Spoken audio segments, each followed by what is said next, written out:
Is Monday, August 1st, while the summer is flying by, and as customary, we want to honor our country by pledging allegiance to the flag. Please stand.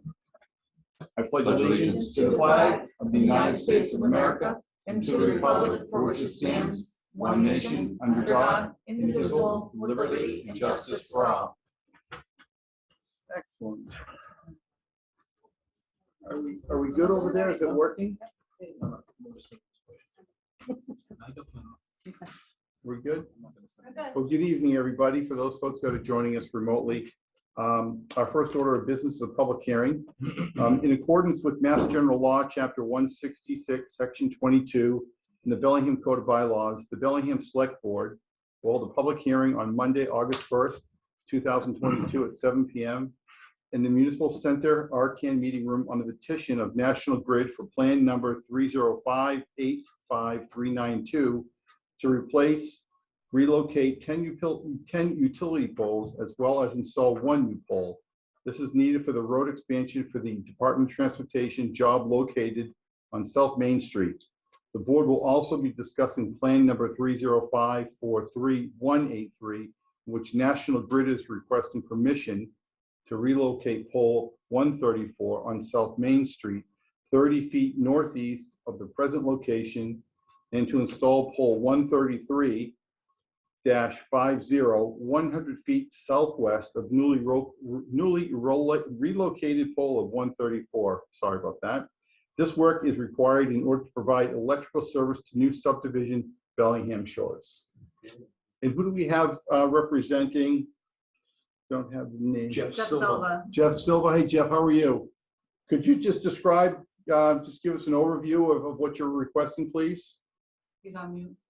And Jeff, you're on mute. Unmute. There we go. There you go. Hello, everybody. How are you? Good. How are you? Oh, spectacular. So could you please give us an overview of what you're looking to do? So the DOT is doing their traffic management plan for the entire, I believe that's 126, I believe that is. Yeah. We have to move it according to what their plans are for what the road is going to be. It's pretty straightforward. We have no say of not moving it. The road work is going to be done, and we're putting them where they want them to be placed, pretty much. Great. Are there any questions from the board?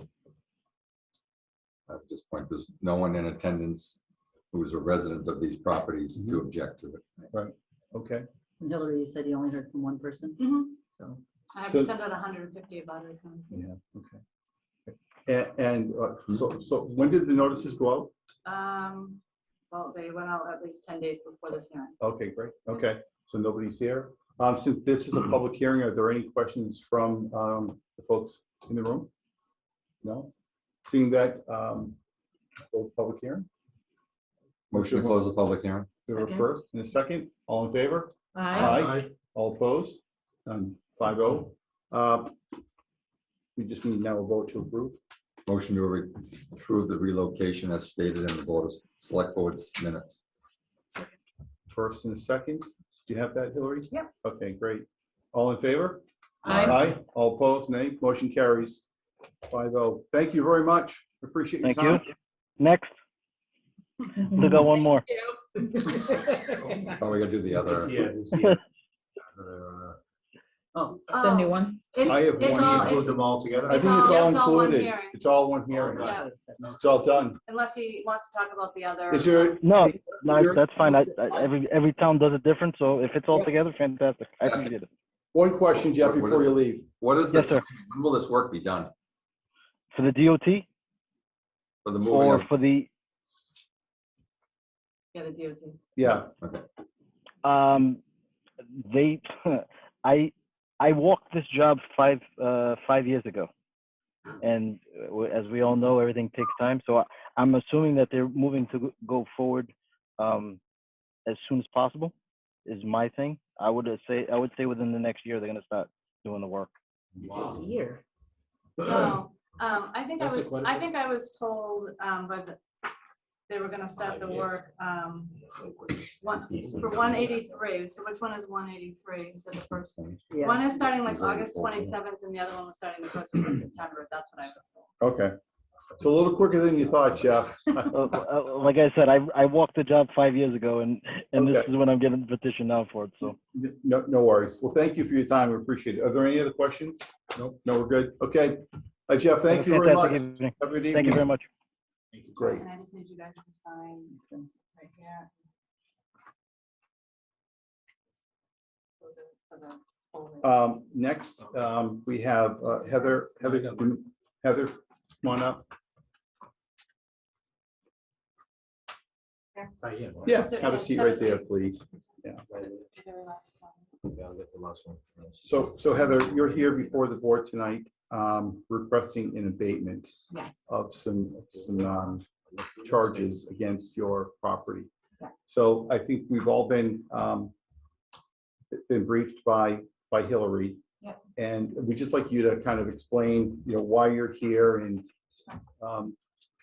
explain your situation to us. Sure. Thank you guys for your time. I appreciate it. This is incredibly embarrassing. So I got the notice to change the meter over for my water meter. And it just happened to be situated in a place that wasn't very easily accessible. So I kept getting the notices. I was like, yeah, I'll get to it. And because it involved literally taking everything out of this huge closet, moving my washing machine out of the way, and it just was something that was such a huge undertaking that it kind of got pushed off. And then I did get a notice that there was going to be a fine. I just never got any notices of what those fines were or how they were accruing or that they did accrue at all. Until she called me at the DPW. The woman was incredibly nice. And she's like, let me add these up for you because I don't think you're aware of how bad this is. And I was not. So when she told me $15,000, I literally almost fell out of my chair. I had no idea. So when I got the water bills, like I did notice that they were high, but then I would go on the town pages and everybody would be like, oh, is your water bill high? And I was like, oh, it must be everybody. I didn't realize it was this fine situation that I didn't know was that bad. I assumed I was getting like maybe like a $25 fine tacked onto my water bill or something like that. And I would deal with that when I could get to it. And then with COVID, that was really difficult too. My husband has cancer. I have some special needs. We were not seeing anybody for that whole period. So that was a difficult time to get somebody into the house too. So they did end up coming in and changing it over after I spoke to her on the phone. We were all vaccinated at that point, so we felt very comfortable with the situation as far as COVID went. And there I am. Are there any questions? Well, thank you for explaining yourself. Or we'll just start over. Any questions from the board? So I've never seen what the notices look like. Maybe Mary or someone has intel on what the notices look like. So it doesn't include the price, the fee? It does, on your bill, it shows all penalties and interest. As listed part of on the it. actual bill? As part of the Okay, bill. it's not a Correct. separate. So I don't know if I've ever noticed there being like a separate line item for policies and fees. I always thought everything was like, I would see the total and obviously know that The- was getting high, but. Yeah, there is a breakdown on the bills, and because you receive quarterly bills, and there have been numerous penalties, they've been listed on the bills. Honestly, never noticed them. I definitely would have done something if I knew they were doubling every single time. I would have made time to get that closet cleaned out. If I could ask. Yeah. So on the letter that we have before us, it says that from 2011 on, the utility charges were transferred to the property tax bill.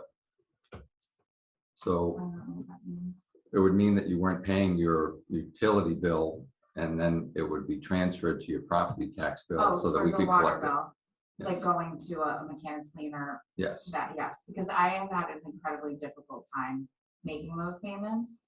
And then when it got to this point, especially right now, I was hesitant to make any of them because of this situation, because I was advised when this happened to contact you guys to see if I could get it abated right off the bat, which I tried to reach out to you guys a few times and I wasn't, because I was always pointed to you. So I'm just having a hard time reaching you on it. So the most recent one is really just because I didn't want to start paying the fines because I knew I wasn't going to get them back if I had done that. I wanted to straighten this situation out first before I tackled what was coming. His Yes. first contact to me was May. In fairness, to her, she did contact me in May. We just had some disconnects. So Mhm. Okay. So, any further questions? No, I have a comment. Okay.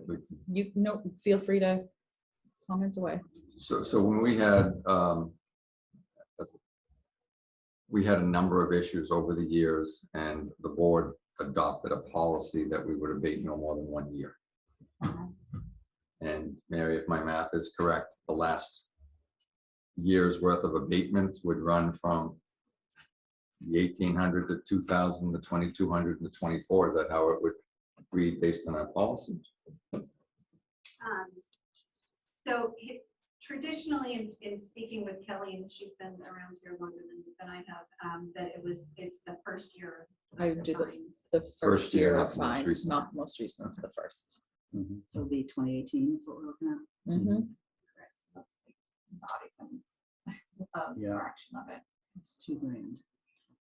So, So, go ahead, Kelly. no, I was gonna say, so I. unfortunately, in all the information that we have, and I appreciate that you are having a difficult situation, you know, now. But it is clear based on all the information that we have that the water bill has not, like, you're not paying the water bill quarterly starting back in 2011. Yeah, I've been letting it go to the mechanics because that's been the only way that I've been able to pay that amount of money in one chunk. You know, additionally, they reached out to you starting in 2018 to get this water meter changed. So COVID really doesn't have any hold on that. It wasn't for that part. And then it sort of just is what it is. So I am on the same page that we stick with what we've done for everyone when they've come to us with this situation, is just to abate the 1 year. That's been the policy. So if we, it's, in my opinion, we just need to stick to that same policy that we've had in place for everyone else. The reason for that policy is because if we have cash flow issues, honestly, in my opinion, maybe I'm not saying that the right way, but if half the town didn't pay their bill, Yeah. we would be borrowing all that money, and then people would be coming to us and saying, I'm gonna sell my house in 30 years, and you come and get the money then. Well, and it was my understanding that if it went to mechanics, my escrow was paying it off eventually, so they were getting paid eventually, just not on time. Right? I think it even said that in the letter that my escrow paid the water bills. It's not like I haven't paid a water bill since then. Mary? Yes, please. Mary, yep. To that, Please. So in looking at your account, your escrow did not pay those bills. We received counter payments, which means either somebody came to town hall and paid those or mailed them in or dropped them in the box. So it was a payment separate and distinct from escrow. Interesting. And the other thing to remember when these charges remain unpaid on your utility account and they are moved over to real estate, fees and interest are added onto that. So folks do themselves a big disservice by not paying attention to their quarterly bills and paying them on time. Yeah. We're required by law to charge interest and penalties on all delinquent charges, and unfortunately, given the history of your account, you have accrued significant interest and charges. I'm just trying to like sort this out now because I always I work with my bank for my mortgage, and my mortgage will go up, and it always coincides with. They don't pay it automatically. They are notified that the law changed now 5 or 6 years ago because of this very issue. Banks did not want to have liens placed on properties, so the law changed, requiring municipalities to notify mortgage lenders of outstanding liens due to utility accounts. Yep. So after your real estate bill is due, we then notify them of any outstanding liens that they are delinquent. Some mortgage companies will reach out to the property owner and make arrangements with the property owner to pay them on their behalf. and others do not. So is it likely that the mortgage company adjusted her mortgage payments to make up for payments that they made? It could have been over time, but it is clear that somebody outside of your mortgage company made payments on your account, because the way the mortgage company payments come to us, they're coded a certain way, and these payments that I see are not coded as mortgage payments. So interesting. They are definitely over-the-counter payments. Interesting. Yeah, I guess I'm just really ignorant to this entire process. Well, and I'll just say, and I feel bad, I really do. But I think the board here is, we have to be consistent. I think if anything, we want to be fair, but we want to be consistent. And we've had issues like this come up in the past, and it's been, we haven't always, but it's really been what Kelly had described, that first year. And I will say this, I have seen the letters that go out about the water meter, and it's very, very clear in these letters that if you don't schedule a time with the DPW, you could incur this fine. Right. It It's definitely says very there's a- clear. And I know there have been several over the years, several attempts to get this sorted. Yeah. And I feel for you on the COVID piece, I really do. But this started before COVID. Right. And it is your responsibility as a homeowner, even though the water meter may be in a difficult position. You could have asked they may have helped you. I mean, we don't know that for certain, but I feel terrible that it's got out of hand. But we have to be consistent with homeowners, because if we don't, and this is a public hearing, if we don't do what we're supposed to do and elected to do, we're going to have more of this in the town, and we can't afford to let this happen. I feel really, really bad. It's a terrible situation, but in the same vein, I do feel that these charges need to be paid. The past due account, it needs to be paid. That's just, and I think I don't know. Listen, nobody wants to be here. None of us want to be here, honestly. This has been a very difficult thing for us to read and review for any resident in this town. But we also have people come here that, we take their homes away and we take their businesses away when they don't pay their taxes. We just can't make an exception. I don't feel we can make an exception unless someone on the board feels differently. If I could, Mary, what is the typical arrangements for payment of an amount such as this? For the remaining balance. Yes. So Because I mean, it's accruing interest at 14%. currently it's at 14%.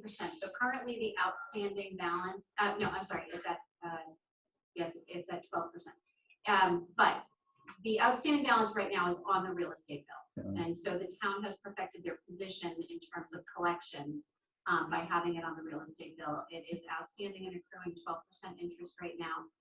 It will be, if it remains unpaid, it will be moving forward with the next cycle of tax takings, which by law require us to charge 16% interest, plus legal fees on top of that. So we just recently completed a tax title cycle, and this one was not included, but it will be included in the next one. So Mary, is there a way if we could work out a plan with Heather where we could just say, we're not going to accrue any more interest, there'll be no more charges, we get an agreement in place and have her pay us? I'm just asking, is there a way to do that? Yeah, so we would not waive the accruing of interest. Again, it becomes a fairness and consistency application, and any exceptions to that rule make it very difficult for the treasurer collector's office to do their job. And we have to be fair and equitable across all of our taxpayers. Yes, there is a way that you can make a payment agreement with the treasurer's office, and I'll speak to you after we finish here and I'll give you the information. But I would encourage you to go in and talk with the treasurer, set up a payment agreement with some terms, and it's a signed agreement that would require adherence to, and that would stay the tax title collection process. Thank you. Yeah. So relative to that, is it appropriate for us to make a motion to waive the first year subject to payment of the agreement with the treasurer collector? I think Or we do that that after the fact? they are separate issues. and I would Yeah. treat them as such. The meter was- I think so. What's that? Yeah. I say the meter was changed out, so typically in response to that, you would have. So Yeah. do we have a motion to waive the first year charges? So moved. Second, Okay, all in favor? Any further discussion? Can we Why do- would we do that subject if a payment Because plan it's was? separate. Because it's Because separate. because the Which is payment fine. plan Plan would would be be- based on the reduced. based on amount. the, Based on yeah, the reduced amount. That's So- all. Yeah. Trying to and get I a would- little Just relief to be here. consistent. that's fine. Yeah. Fine. So that'd be $2,000. correct. So it's for waiving $2,000, which is the, The 2018 amount of the fees. first year of fees. Subject to the signing of a payment plan or agreement. I wouldn't make No, it we don't need subject to. to, Michael, because the town's position is perfected anyway. Yeah. Yeah. I would keep them separate.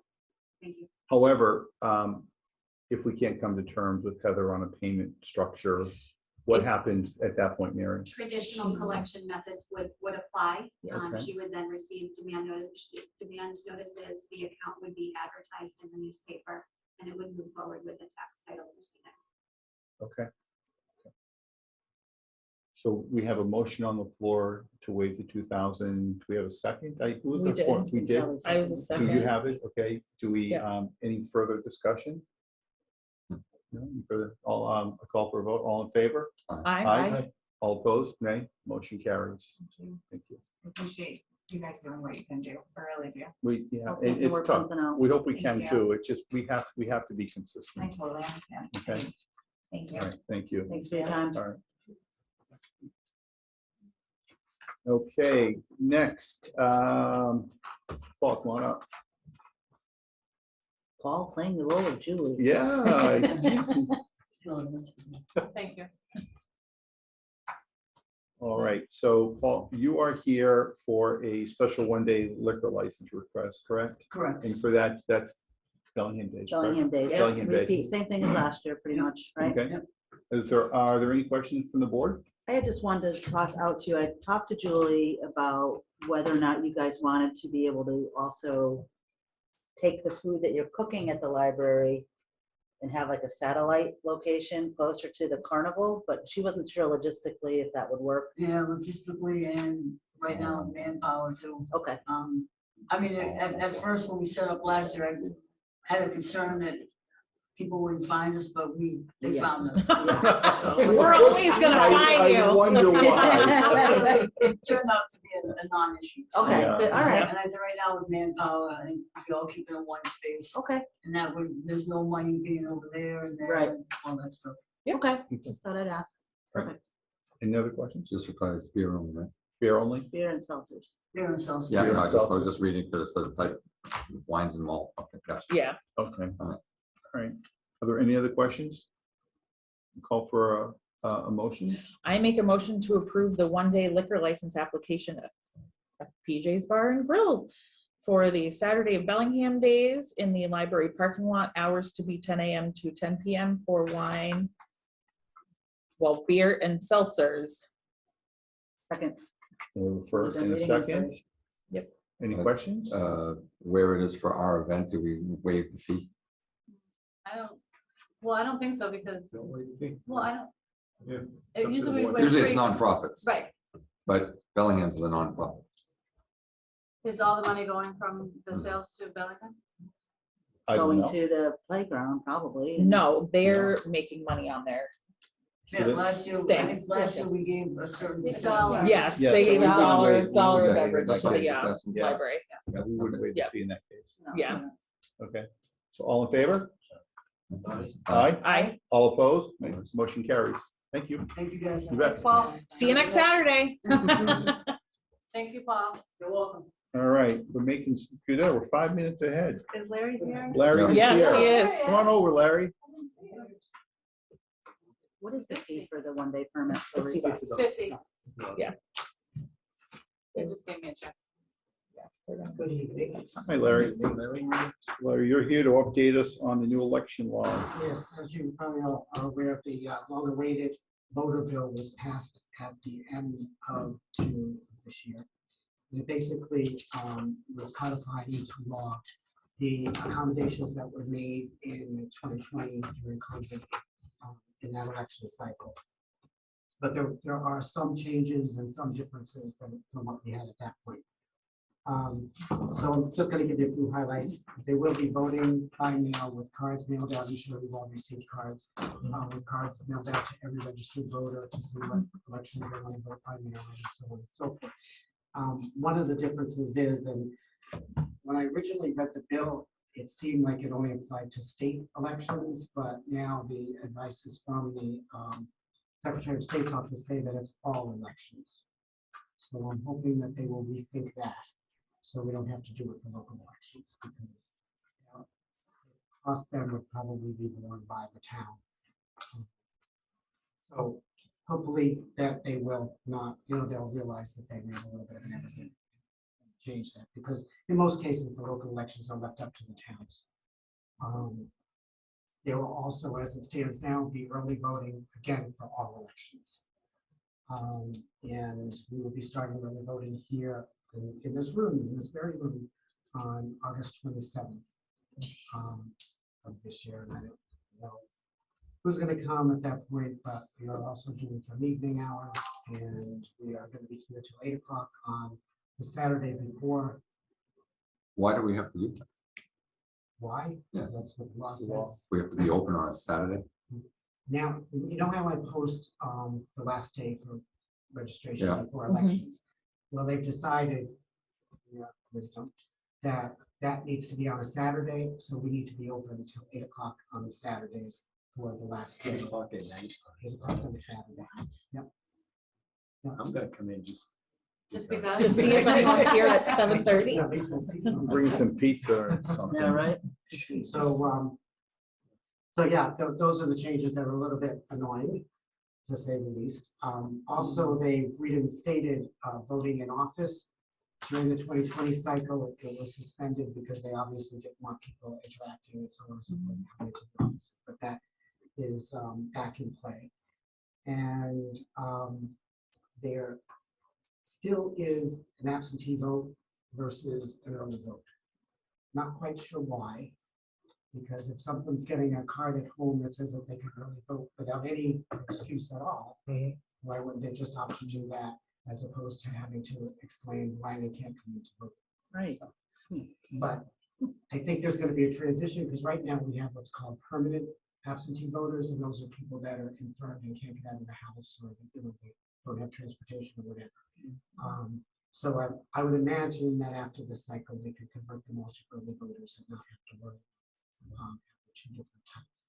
The good part about it is at least this time, we have one ballot. So whether it's an early vote or an absentee vote, they will get the same ballot, as opposed to the ballots that are given out at the polls. So that's actually an improvement. The other thing that is different this time around is that the registrations through the various agencies in the state, the R&D, Mass Health, and the assistance programs has changed. We used to have it when they first started registering through the agencies, in particular the R&D. What we received in on a daily basis was people that registered to vote when they either renewed or they got their license for the first time. And we did get some duplication, because people just would check that box off, not really realizing that they're already registered, and we did get some duplication. Then they changed it. They took away that check mark, and they changed it that you have to opt out if you don't want to be registered to vote. And people that had no inkling of it obviously wouldn't have thought to opt out, because they didn't even know they were going to be registered. So we got many. So we got like twofold the increase in the number of registrations that we have to go through and look at and make decisions on, and so on and so forth. Now they've done away with the opt-out as well. So every time you renew your licenses, I'm assuming you all have licenses, every time you renew them, we will get an advice that you're registered to vote. So then we have to go and check to make sure that you are currently registered, and just call it a duplicate and reject it. So it's adding to the workload, for one thing. And for another thing, I personally don't think it's all that secure doing it that way. especially in view of the fact that non-residents or non-citizens are going to be given the right to have a driver's license. So I'm not sure how that's going to work. But we actually have no control over that, because when we get these applications in from the agencies, we have no choice but to either reject them based on duplication or register. And as far as things go, I pretty much anticipated this coming down, so I think everything budgetary wise is going to be okay. I don't think that we have any need to make any changes in that regard. My one concern was that the state was not going to cover the mailing of these cards that were sent out on the state, and they did do that this year, so we don't have to worry about it. So that's a good thing. Hey, Larry, can I just make a commentary about that last statement about the cards that went out? Yeah. So, and this is just coincidence. Family party over the weekend, and one of my family members made a comment about that process and said, you know, I just got mine in the mail because it was delivered to my neighbor who was on vacation for 2 weeks, and they brought it over to me when we got back from vacation. So the commentary I'm making is it's not you're under your control. It's just absolutely ridiculous that we're doing this when who knows where that's all over the United States. It's just a terrible process. I know it's just a terrible process. I know of an instance of someone that lives currently in Rhode Island but resided in Massachusetts prior to moving to Rhode Island on the Cape. And she and her husband received cards from Rhode Island and cards from Massachusetts. Oh boy, so it's a little bit. I don't understand why, if somebody wants to vote by mail, they need to come in to the town hall and register. They don't even need to come in. You can send an application like you do with absentee ballots. It's terrible. It's a terrible process. Yeah, no, It's awful. And it doesn't So many say holes. It's not very secure at all. No. Another major change, so to speak, is that in the past, the town clerk worked with the police department to get the police details in place. And in this new bill, the select boards or councils, whatever applies, needs to actually approve the police details. And I actually asked the question as to why that was, because the system was working okay, and then why they had to make that change at this point in time.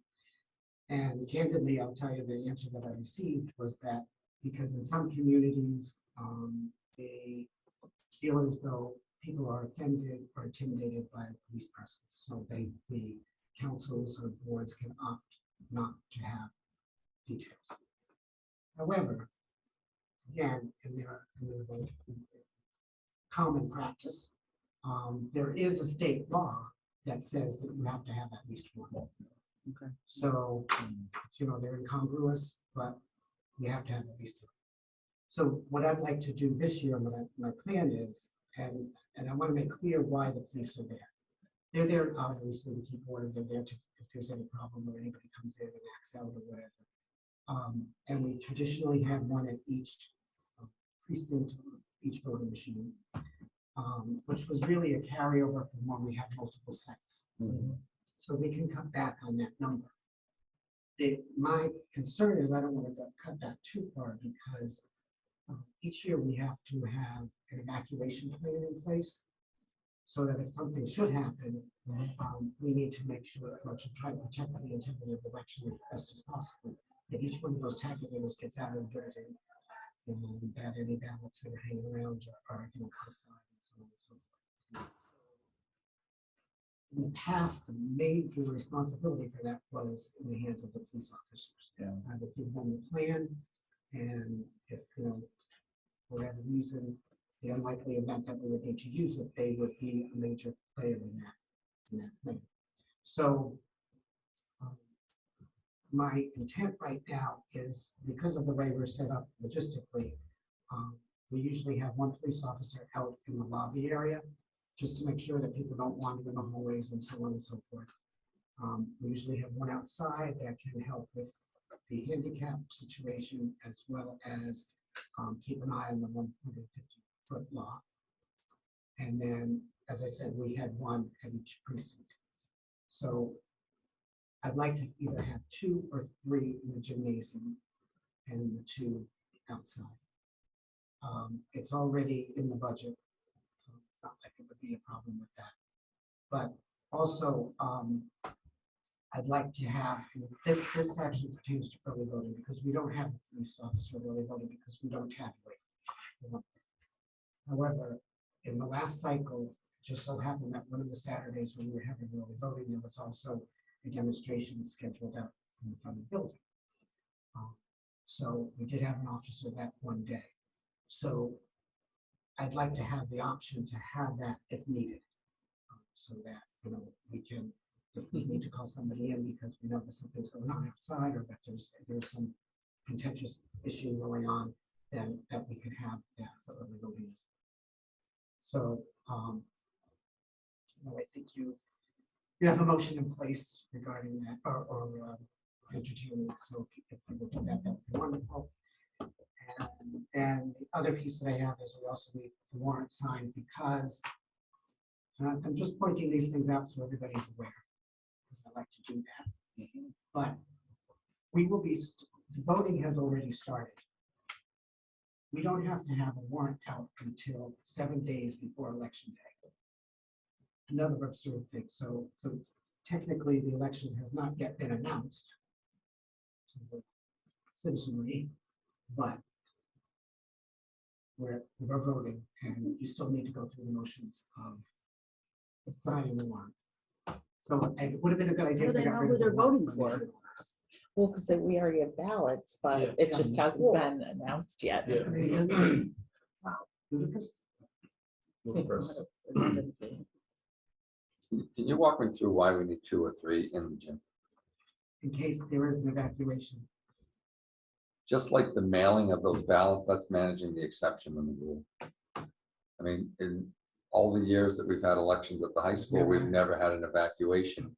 And I'll step aside and say, I'm not, as an administrator at the high school, not on the member of the Board of Selectmen. Every administrator at my level and above has walkie-talkies, so that if we have to evacuate 800 students, we all have roles. If we have an election like that and there is school, that process exists to vacate the building. If it's a national election, we don't have school, but it seems everyone's going out those back doors, and it's an expense. But understand, it's not just people getting out. We have to make sure that the election stays intact. And that's the thing. We have to make sure that the ballots get out there and that the tabulators get out. Right, but just devil's advocate thing. Unless the fire department came in and said, move everything out, there is a legitimate fire, I would imagine the police officers would just stand in the gym and protect the ballots. You wouldn't move until the buildings were clear, correct? Pardon me? You probably wouldn't move those voting machines, the tabulators, until the buildings were completely clear, correct?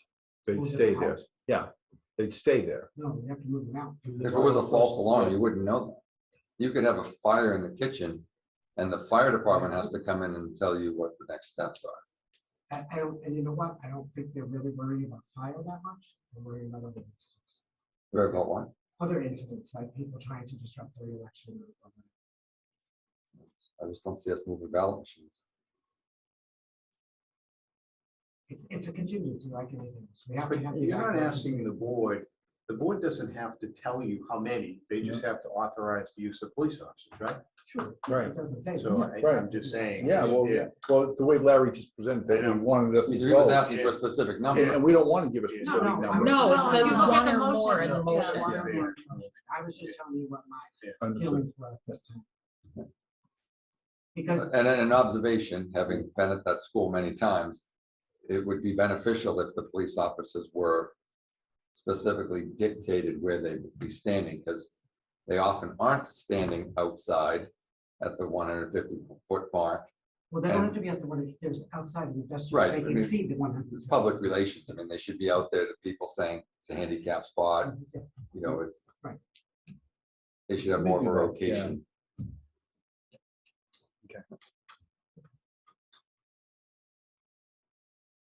So we have a motion. Anybody want to read the motion or? In accordance with section 72 of chapter 92 of the Acts of 2022, I move to approve a sufficient number of police officers, one or more, be positioned at the polling location at the September 6th, 2022 state primary and every subsequent election therein, to preserve order and to protect all election officers from any interference with their duties and to aid in enforcing the laws relating to election activities.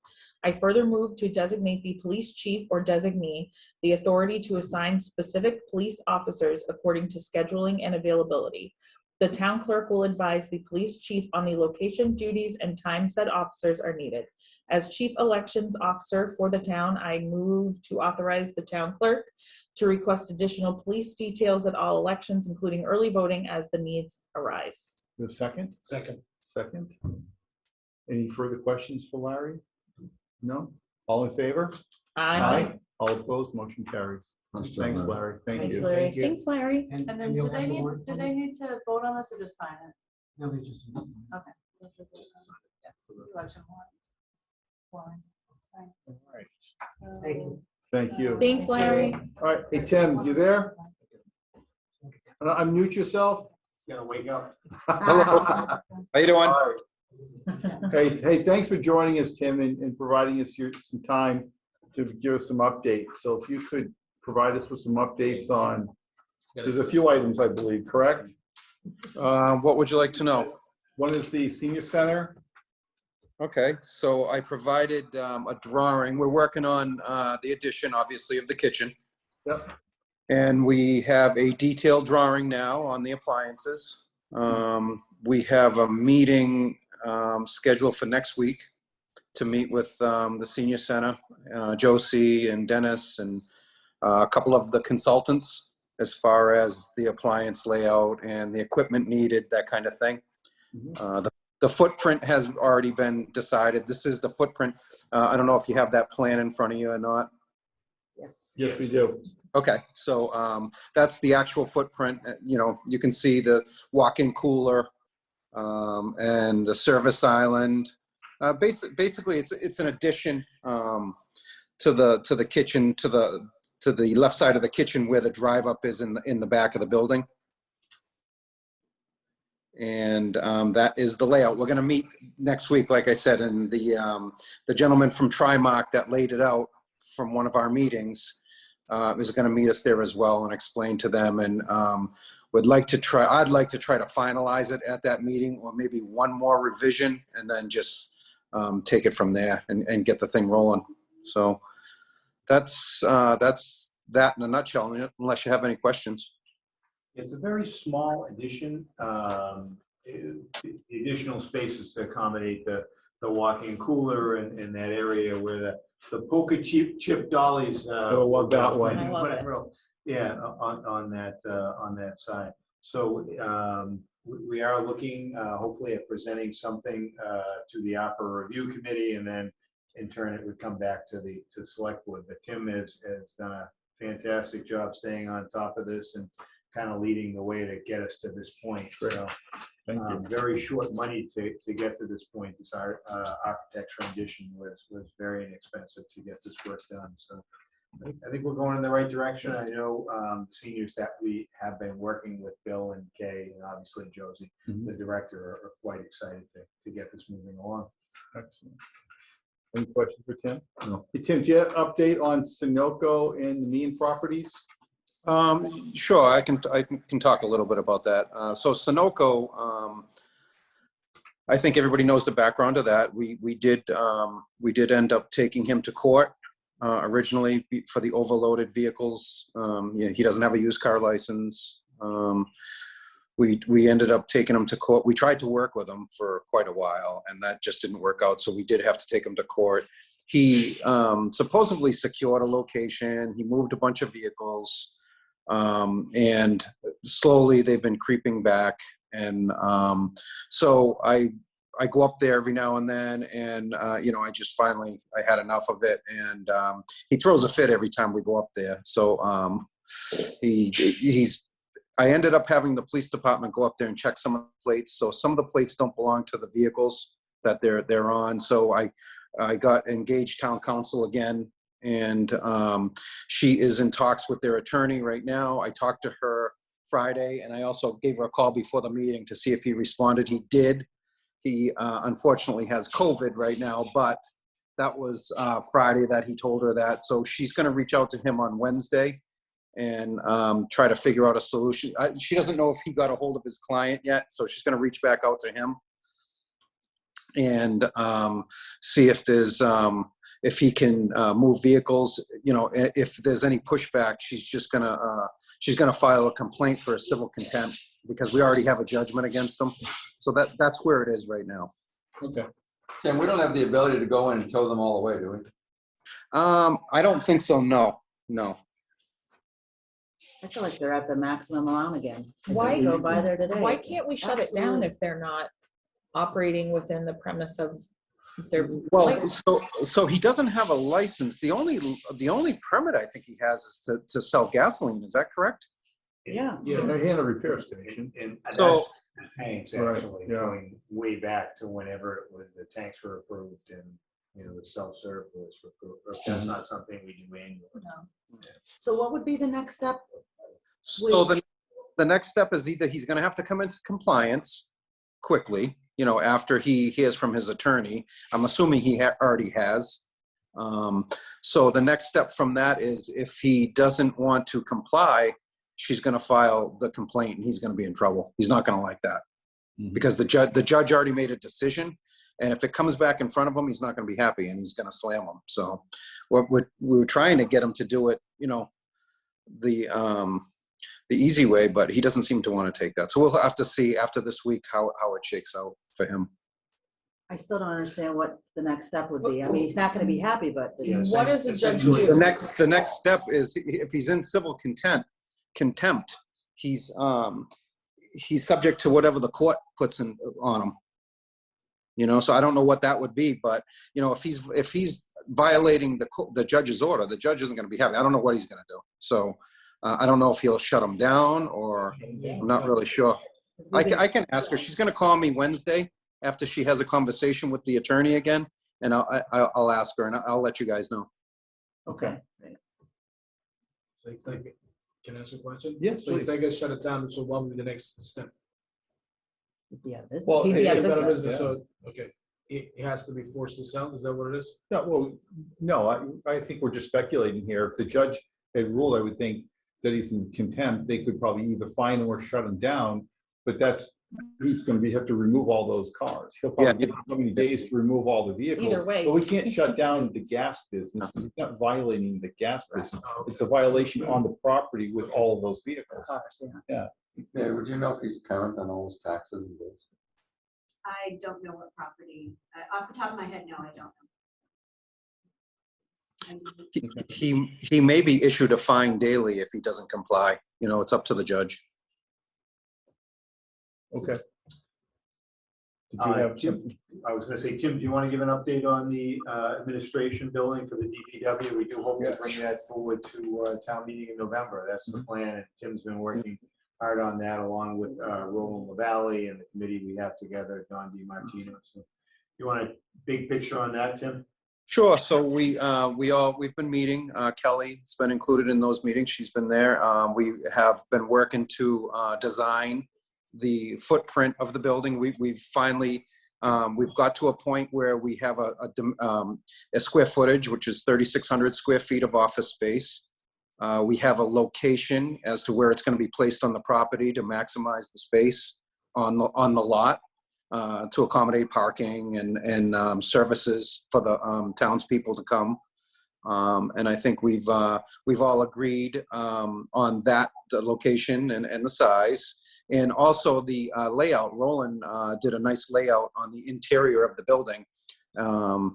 Just some drawings that work for the DPW. And I think Dawn is pleased with that and it works for everybody. As far as the spaces go. So we kind of, I did like an estimate, but just based on straight construction, just to kind of see where we're at without prevailing wage and contractor fee and design fee. There's other items there. So I think we're all in agreement that it can be done for a reasonable amount. Wouldn't you agree, Dennis? Yeah, I think the far end, the aggressive estimate was 1.5 million with prevailing wage and furnishings included. So that's what we're looking at. And that's likely what we'll be going forward with town meeting unless something changes between now and then. Interesting, Tim did a takeoff as he would if he was building it himself, and without prevailing wage, granted without furnishings, it was like half of that. Yeah, About half of that, Tim, right? I think Yeah. less than half of Less that. than half, yeah. Even with a healthy contingency, it was under 700,000. But yeah, but and that's not going to work in the real world. So we'll have to wait and see what we have for a design, and then we're going to take it from there to put it out there to get a real number to see. But we're confident with the number that Dennis mentioned. I think we'll be in good shape. It was a great, if I can Yeah, add please something, do. it was great to be in the meeting last Friday and see the whole blueprint up on the screen, and Don DiMartino, was able to adjust things here and there when we had questions or no, I think this would work, but moving the bulkhead was one thing that we were working on Friday, and parking spaces. I think for me, I go to the DPW office monthly to go get yellow trash bags. One of the things I'm excited about, which I think a lot of townspeople will be, is there'll be a drive-up window there now, so you don't even need to go in the building to do your business, which is just awesome. It'll be great to just have everything right there on site. And Tim and Roland and Don have done such an amazing job doing all of their work. Kudos to them, because to have that kind of caliber of people on your committee that know what they're doing it gives us a huge leg up in the process. Excellent. Thank you. Yeah. Cindy? Tim, do you have an update for us on the Meehan project? I know that he spray painted them to make them look a little bit better, but I was just curious what else is happening. So after the annual town meeting, I did reach out to them and ask them what their plan was. I informed, I asked them if they were going to remodel the houses or what their plan was. I need them to maintain the property, cut the grass, and bring it into some kind of uniformity, as far as. So he went up there. They repaired all the windows, all the coverings on them. They ended up pulling permits for each building, which gives them 6 months to get going on a project to go in and rehab them, if that's what their plan is. So they pulled permits for all 3 houses. They reboarded up the windows to make them tight so people aren't going in there. They did paint them to match the houses so they don't look as bad. But they're maintaining the property now. I mean, other than that, their plan was to remodel it. Other than that, I don't get involved until they call me up there and invite me on the property for inspections. So I'm not really sure, how much has been done, but they did secure permits and paid for them and pulled them, and that was their intention. So, Sorry, that wouldn't have to go in front of the planning board or anything, right? They're just No. basically putting a new house on the same. Maybe Sutherland has been in Okay. conversations with them from the planning offices and keeping the lines of communication open. Good. Great. Slowly chiseling away at that end of town. Anything else for Tim? No? All right, Tim, thanks. Thank Really you. appreciate your Thanks. time. Welcome. Thank you, Tim. Thank you. Have a good night. All right, you bet. All right, next, old business. Tim gave us the update. Dennis, remote participation update? It's been continued, the remote participation, and at the stroke of actually, I think we came out of it for maybe a day or two, then they did an emergency order, so it's back in play until, what's the date? March 30th. March 30th, Yeah, so 2023. we'll continue to have that. And on March 29th, they'll probably have an emergency meeting and extend it again. Yep. Yeah. In any event, we're no changes with regard Okay. to what we can do anyway. All right, great. Thank you. Next on to other business, gifts and grants acceptance. Do you want me to read the motion? Yeah, or do you want- go ahead. I move that the Board of Selectmen accept the gifts and grants as listed herein with said expenditures to be under the direction of the parties noted. Do you want me to read each one? Please do. $52,180 for elder mental health staffing under the direction of Josie. $10,000 for Mass Department of Environmental Protection under Dennis's spending authority, and $23,101.47 for donation on behalf of Brenda King Elnita Trust. Is there more Yeah, it detail? was a very generous a person donation. who We really, passed. we're trying to put the pieces together. She was a woman that lived in town and passed and left a large sum of money to the senior center. So That's I know awesome. Josie's doing some work on that to try and to contact the family and let them know how much it's appreciated. Yeah, Wow, that's absolutely. really nice. Yep, very nice. Wonderful. All right, so I have a first or a second. Second. Second. Any further questions? Any questions? No? All in favor? All opposed? Motion carries unanimously. That's a good chunk to the That's wonderful. senior center this month. And I wonder, it probably just for Josie to spend how she deems appropriate, right? There's nothing specific. That's great. Well, even that and the 50,000 for the mental Yeah.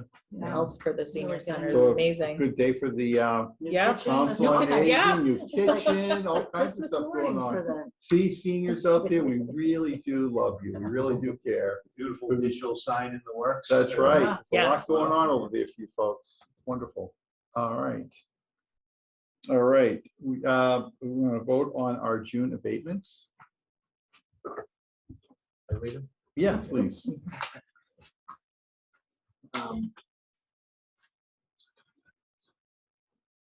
I would like to move the board to accept the town of Bellingham, sorry.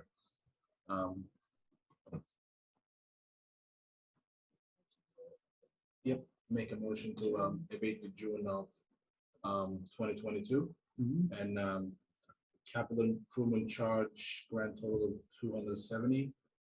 Sewer, $2,158.95. Stormwater, $72. Trash, $225.77. Water, $1,138.90. And a grand total of $3,865.62. We have a Second. first and a second. Second? Second by Mrs. McNulty. Any questions? All in favor? Aye. All opposed? Nay. Motion carries. All right, and then we have another abatement Okay, request that Mary just was able to settle up today. okay. And it's just, it would have been on the next summary abatements, but this one, the house is they're closing, they just sold the house and they're Yeah. closing, they need to just, Sure. So they Get can everything have a clear. proper Yep. settlement? Yep. Okay. and I think I sent that to you in an email, and it's Mhm. also in your Yep. report. Yep. Have it? Yep. So we just need a motion to abate these charges as well. What are those? Can you just read them out? You can make the motion, right? Yep, I can make a motion to abate the water charges for 325 Lakeshore Drive in the amount of $625.31. So moved. So moved. Any Second. questions? No, sorry. So We why have a were we first. doing this? First Why are by- we doing this? Yeah. Go ahead. So the house is recently sold and the owners needed to clear up, I think, their utility. Do bill, you want me to explain? Yeah, that? please do. Yeah, absolutely. So what happened is this was simply an internal error. And the town has this particular property owner notified the town back in 2019 to turn the water off. And at the time that the water was shut off, they were the request to the shut off was prior to the town adopting a policy that said, beginning in October of 2020, even if a property owner requested water to be shut off, those accounts would still incur the fixed charges for capital improvements, stormwater, other fixed charges. But that policy is for shut off notifications from October 2020 and later. This request was prior to. What happened is when we implemented our stormwater billing system back in 2021, last year, and we were going through and maintaining all of the accounts, we made an internal error and we applied those fixed charges on this account that was shut off. This account, for edification, is the chowder bowl. Oh, Lamp geez. bulbs? Yeah, that has a- Charter, charter. It finally sold. Yes, and so what happened is those fixed charges were put back on the account in 2021. They accrued for a year. The property owner did not know that these charges were on there because we had modified the billing address and the bills were being sent elsewhere. So they literally never saw it. They're now selling it. It's a family sale, but it came up during the municipal lien certificate process. These charges are outstanding, and they're not applicable to this property. So they're requesting abatement. Okay. So we were first, we have a It's always an second. interesting story. All in favor? Aye. All opposed? Nay, motion carries. Who's the second? Okay. Thank you. Thank you, Mary. Sure. Thank you.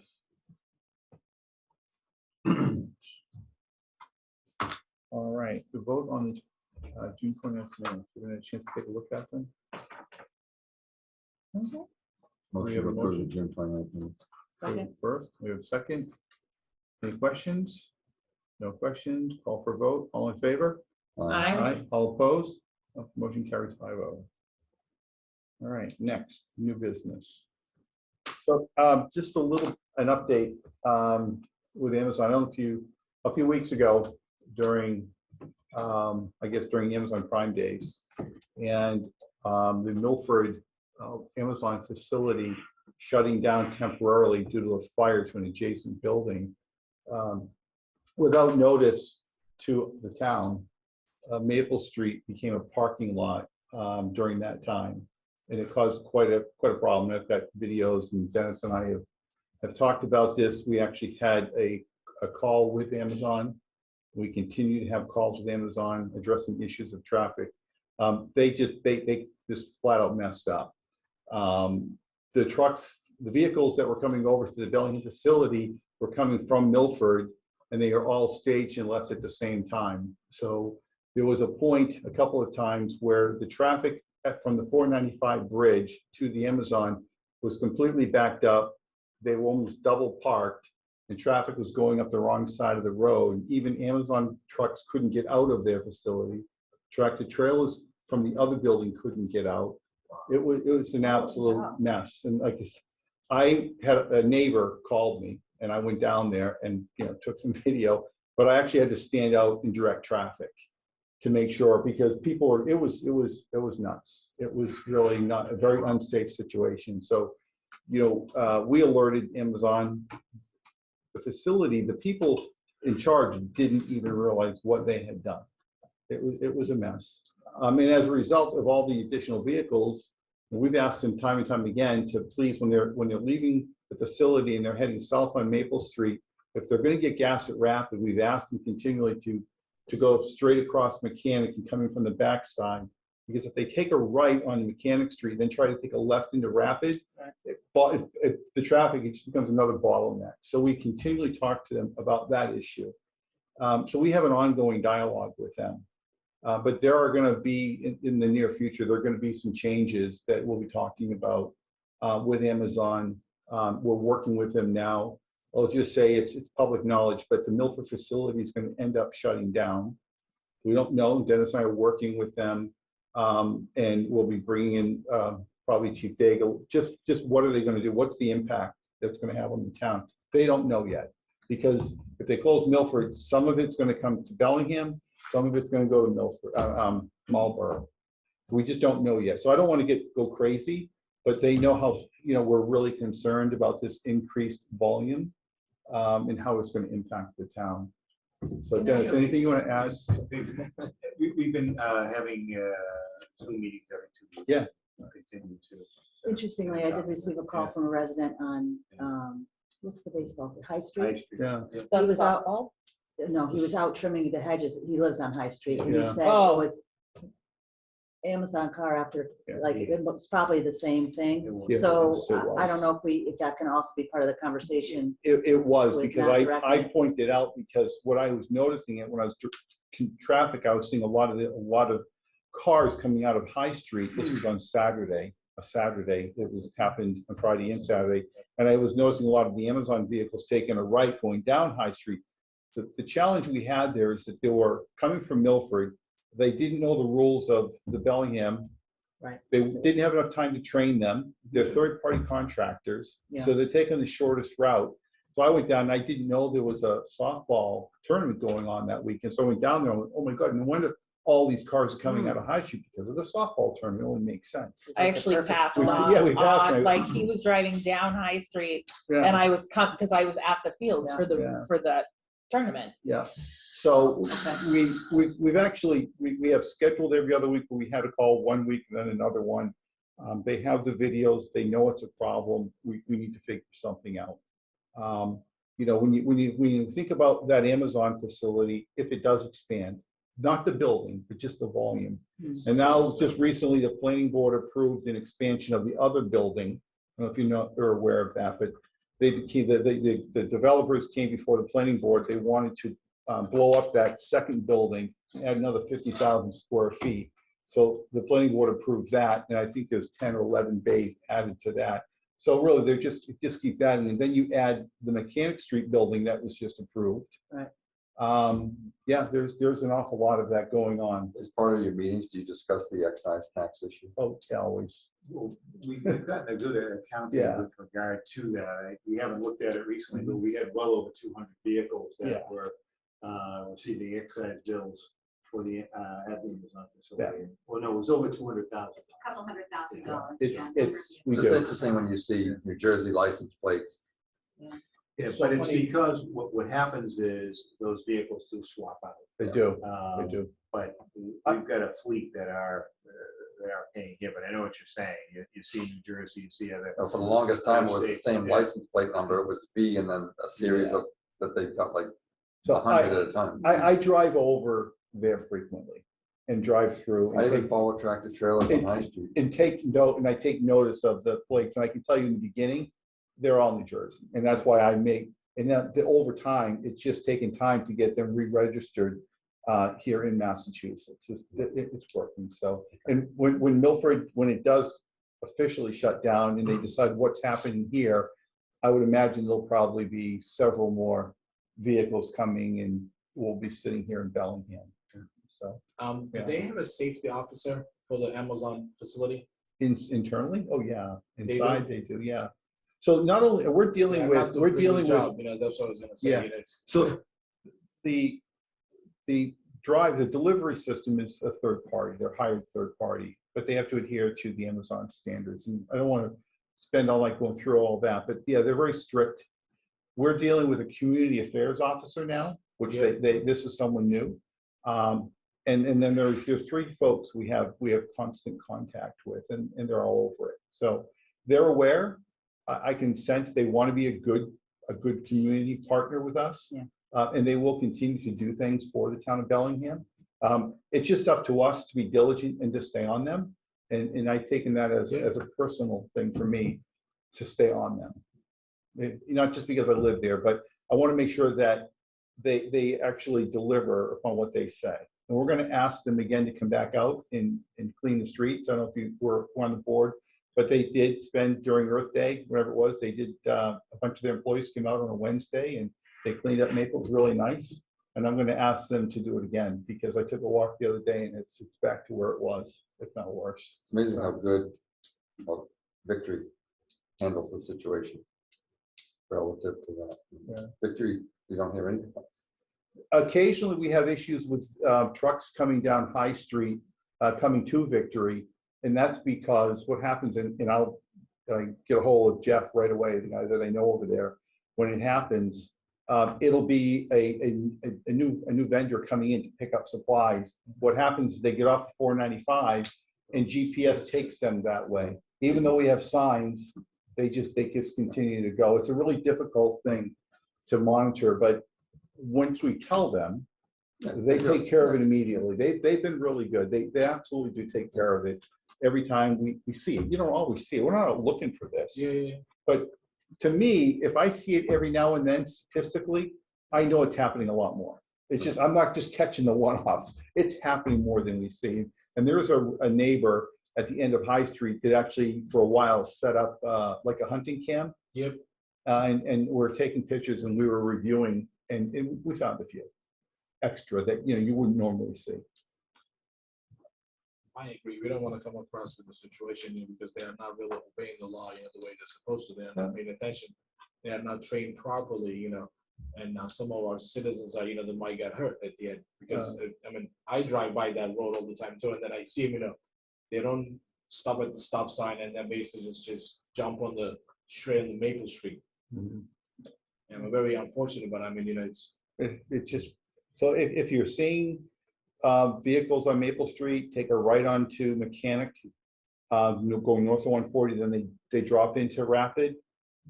If you can take note, take a snapshot of the car. We're not trying to be punitive. Yeah. But the more we make them aware, and that's what our message was doing. This isn't about being punitive. This is just about doing what we've asked you to do. You said you would do it. And they want to know. Because some of these drivers may have just started. Yeah. And they're taking an easy route. And as Dennis has said, there are other gas stations in town. I'm sure Rapid loves it, but there are other gas stations in town that they could use. Or neighboring towns. Yeah, for sure. So that's it on Amazon. There'll be more as we learn more about the changes in that facility. We'll be updating. And I did have a conversation with Bill O'Connell just to make him aware as well as chair of planning, so he knows. Two things. Yeah. In the business. One, and Dennis, I think we may have talked about this 3 or 4 years ago. Coming south on 126, the young concrete sign that's just leaning up against the woods as you approach Dairy Queen. Okay. It doesn't seem like that is probably not appropriate. I don't think they're there anymore. No, so I don't know if Tim goes out and does that. And then at the PJ's Plaza, there's a sign to rent the property, yet the entire property is rented. It's just an eyesore. And we had talked to them when the liquor store was going in there that they had to remove the signs because they're not allowed. Yeah. And the third thing was, I think this board needs to put on our projects a review of the Cedar Hill one-way, because having done some research, that one-way was put in place before there were stoplights there. And at the same time, the do not enter that runs behind the pumpkin seed. And I think that was Scott put in there Road. because people were trying to race around the corner, but not to pick on one area, but it seems that every time I see someone going through there illegally, it's residents. So what's the point in having it if the residents are going to violate the one? It makes sense. And so those two one-way things, I would ask that the safety officer take a look at whether it's appropriate to still have those one-ways. I suspect that he's going to say that the one behind Pumpkin Seed is necessary because of the bend in the road, but the one-way at Cedar Hill Dennis, is no longer necessary. do we know who the safety officer is now? It's Officer Padula, actually Sergeant Padula. Sergeant Padula, okay. Lee is in the process of retiring. He accepted a job as a He started Monday at BC. law enforcement officer at Boston College. Do we have our second SRO? We do. I won't tell you who it is because Okay. I can't remember. But I'm sure it's. All right. And just to add, I know right after town meeting, we had talked about Cedar Hill. And, because one of the residents had asked me prior to the town meeting, why is that still a one-way? It makes no sense. Someone that lives down there, for them to go to that next road and take a right. So, I think it's something we should look at and make a decision. The safety officer take a look at it. I think we invite those neighbors down and have that conversation. Particularly since it predates stoplights. Right, that's. Put there in response to a very bad Accident, accident. Forward stuff. Okay. Any other new business? No? Dennis? Yeah, just a few things. I am going to ask for an executive session. I promise it'll be quick, just update the board on the status of negotiations. We haven't done it for a while. We talked about the administrative offices at the DPW. We do hope to bring forward in November. Hartford Ave Mass Works grants that we have submitted. That's the $6 million grant for the $10 million project. And as I mentioned in my notes, Secretary Keneally is going to be coming down. Secretary Keneally is the secretary for the Department of Housing and Economic Development. So Representative Soder is putting that together. And if you recall, he came down prior to the first Max Works grant that we applied for. It was very helpful. He's going to be coming down to visit that project site. And as soon as we know the date and time, I'll make sure I get that word out to all of you, because obviously we'd like to have as many of you that can be there as possible.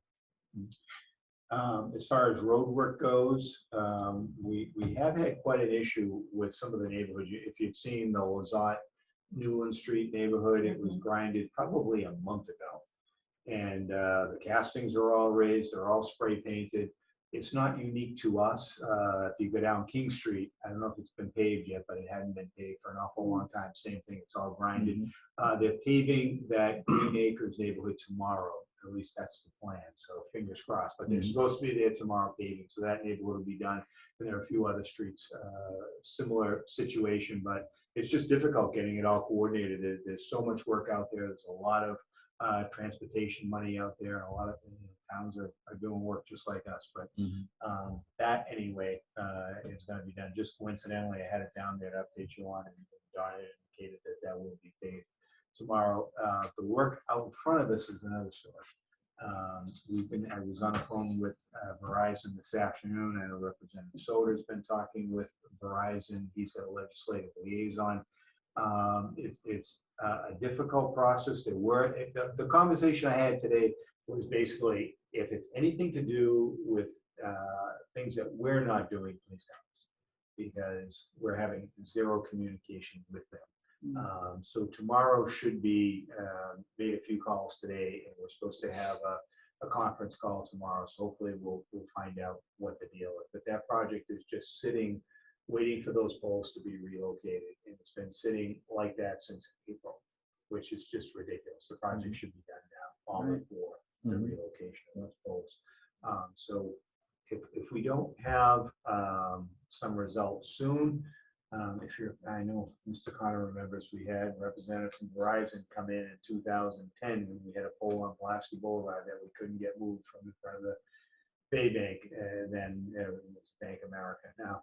But and that's what it took. The woman came down, and it seemed the next day they were moving that pole. Hopefully it won't come to that. It's the same. They still have the same public affairs representative, and that's what Public relations. Yeah, I don't know what else to do at this point in time. It's embarrassing. Actually, I think we should get the public affairs number, and every time someone posts on Bellingham Mass Unplugged, we put her phone number up there and let them Good call. idea. Yeah, that was a So huge discussion. we are on it, and we are pushing it. I know Don's pushing it. Can I we am just pushing it. request her to come down now? Like, She- is there She's a, actually came why down. wait? Oh, there's a car alarm going on.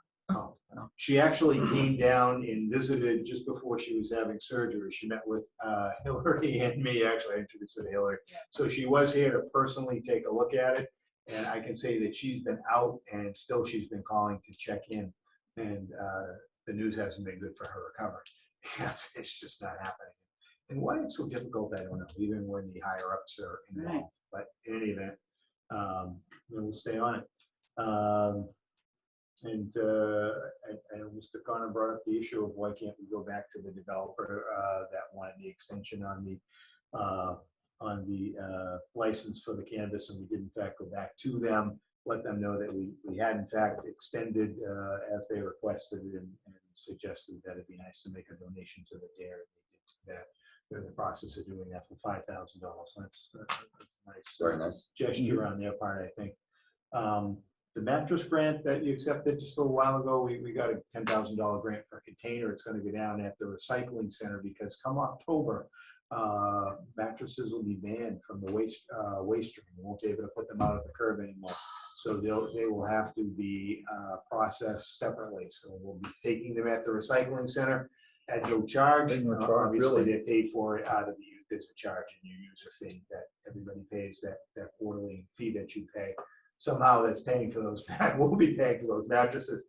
Yeah, they've got to be taken apart. The metal's got to be taken out of them. And Why wouldn't we set a policy like the With TV. TVs? we can, the first one's free, and everyone after that there's a charge, because otherwise we'll be getting one, and that's once a year. That's So a good TVs, idea. once a year, you Yeah. get one free, tires, same thing, Great. 4 once a year.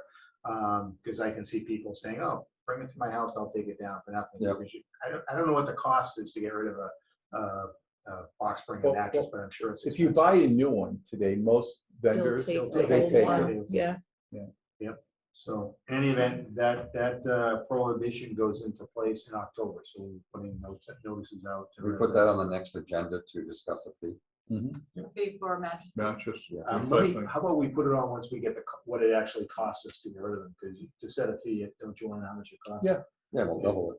So you're saying that we're not gonna be able to put them out in our trash Won't be able to put it out the curb. curb, but can you call them to come pick it up? There'll be a fee associated with it if they come and pick it up. You'll be able to take it to the recycling center. The first one, in my opinion, should be free. But the Okay. board may say otherwise. I agree. Per year, so one per year. And again, it's not free, it's factored into Yeah. your users. Yeah. Well, but I can see like to Hillary's point, asking if they'll come pick it up. Mattresses, like larger furniture, some people might not be able to get them. Yeah, like I don't have a car. To big enough the- bring 'em back. Yeah, Right. to the recycle And center. So that's the one of the things problem. we talked to E.L. Harvey about is having a collection day for them, but E.L. Harvey will probably assess a fee. 'Cause they're gonna take it somewhere. But if we want to absorb that fee, that's something the board can talk about once we know what that fee is. Yeah. So we can bring that forward. We'll talk about that. All right. Household hazardous waste collection day went extremely well, but they had closed at 12:15, as you know. Not a lot of unrest over it. We had about 25 cars come in after 12:15. We did stay to 1 o'clock so we could let everybody know that we'd have alternate arrangements, and told them to all call Hillary. Yeah. Hillary. I've only gotten 4 phone Four calls. calls, so So honestly, it wasn't too bad. I touched base with my dad when I got that email because I said, do you know who's running? He was away, otherwise he would have been the one that was running the collection day for Clean Harbors. And I said, hey, what's going on? Is everyone okay? And he called me Monday. He's like, yeah, so-and-so is there and so-and-so. So it just got to the point where it was just unsafe. We were understaffed. And it just became a safety issue for the staff. And he goes, it's things that we hate to do. But it was just had to do But it. we were able to offer alternate arrangements. Yeah, that's good. So, and only 4. And one of the things that we will put on the next agenda, Hillary and I talked about, is update for the list of ongoing projects of we'll have our chairman actually give this update on the bylaw charter review committee, since he is the chairman of the charter and bylaw review committee. We will have articles on the town meeting warrant for that. So we'll have a summary for everyone at the next select board meeting on that one. Say Larry's been doing a great job of keeping that updated. Yeah, that's all that I have. That's it. All right. So do we want to poll for executive session? It's for contract negotiations, and we will not have anything following the meeting. So it would take a motion in a second and then a polling of the board. Can we have a motion? So moved. Second. Second, first and second. All, To go into executive session. Yep. Who seconded it? I'm sorry. I did. To go into executive session. And we're pulling the board to go into executive session. I'm asking you. You just have to say yes. Yes. Mrs. McDonald. Yes. Mr. Yes. Grant. Yes. Mr. Martinez. Yes. Mr. Messick. And Beth's going to be joining me. Okay. So. What's this Yes, about? it is. So Thanks, we're gonna Mary. Thanks, What, Hillary. Mary. We're going to adjourn. Thank you very much. Have a good evening. Good luck. Until Dan. next time, good luck. Dennis, what do you think? 10 minutes? I just need to text my wife to come pick me up.